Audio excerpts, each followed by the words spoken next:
Error 1-2% मध्ये आपण समजू शकतो की 3-4 प्रश्न कॅन्सल करावे लागले.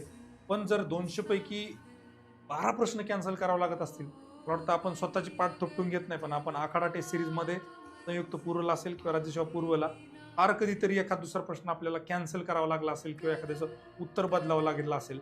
जर आपल्या लेव्हलला एवढी छोटीशी आपली इन्स्टिट्यूट, एवढं छोटंसं आपलं संस्था असताना आपण हे जर करू शकतो, तर आयोग त्या मानानं कॉन्स्टिट्युशनल बॉडी आहे, सगळी सिस्टीम आहे, सगळ्या गोष्टी आहेत, सगळं शासनाची यंत्रणा त्याच्या पाठीमागे आहे. एवढं सगळं असताना मला असं वाटतं हे अत्यंत दुर्दैवी आहे की क्वेश्चन कॅन्सल करावा लागतो. चेंजच्या बाबतीमध्ये ॲटलिस्ट एक गोष्ट होत असते की तो कुणाचा ना कुणाचा बरोबर येत असतो. पण इथे कॅन्सल झाला तर तो कुणाच्याच फायद्याचा नसतो, ही गोष्ट लक्षात घ्या. ॲटलिस्ट चांगला अभ्यास करणाऱ्या विद्यार्थ्यांचा अजिबात फायद्याचा नसतो आणि अशा वेळेस एखाद्याचं होत्याचं नव्हतं त्या ठिकाणी होऊन जातं. अशी वाईट परिस्थिती यामुळे येत असते. गांभीर्यानं याच्यावर विचार झाला पाहिजे, याच्यावर आयोगानं काहीतरी एक